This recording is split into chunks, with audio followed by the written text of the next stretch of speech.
آمدید با ویدیوی امروزی. در ویدیوی امروزی گفته یک سوال است که 3 به توان x منفی 3 به توان y مساوی به 234. گفته x هم قیمتش پیدا کو، y هم قیمتش پیدا کو. با خاطر از اینکه حل کنیم سوال اول میگیریم نوشته میکنیم 3 به توان x خودش است ضرب 3 به توان منفی y ضرب 3 به توان مثبت y. این خود ما ایجاد میکنیم. اگر تا را جمع کنید قاعده های مساوی یک بگیری y باز صفر میشه، به توان صفر مساوی به یک است، پس میشه اینجا میگیری نوشته خودش 3 به توان y مساوی به 234 خو است. 3 به توان y مشترک میگیریم در اینجا میماند 3 به توان x منفی y منفی 1 مساوی به 234. عالی. نوشته میکنیم که 3 به توان y خودش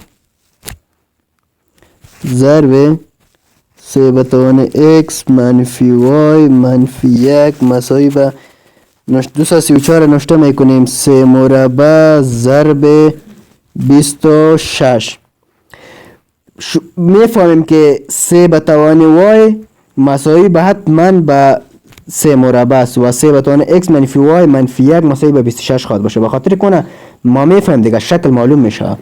پس چی میگیریم؟ میگیریم نوشته میکنیم 3 به توان y مساوی میشه به 3 مربع. پس y جوابش برآمد 2. y که جوابش 2 برآمد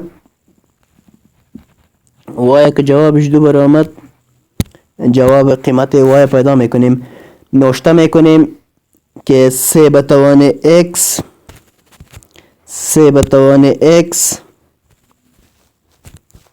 منفی y منفی 1 مساوی میشه به 26.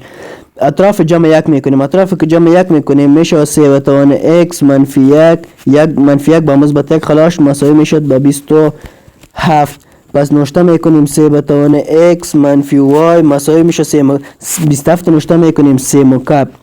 پس اینجا چی میشود؟ x منفی y مساوی میشه به 3. این فرمول به دست ما افتید که x منفی y منفی 3 مساوی شد به 3. پس چی میکنیم؟ نوشته میکنیم x خودش منفی y جوابش چی است؟ 2. پس x منفی y مساوی به x منفی 2 مساوی شد به 3. از بجای x خودش ماندیم y جوابش چیست؟ 2. x منفی 2 مساوی به 3. پس x مساوی میشود به 5. پس اینجا به دست آوردیم چیزی را که خواسته بود به اونمو رسیدیم. پس در نتیجه به شکل کل نوشته کده میتونیم که x ما مساوی به 5 شد و y ما مساوی به 2 شد. خلاص تا ویدیوی دیگر خداحافظ و مددگارتان.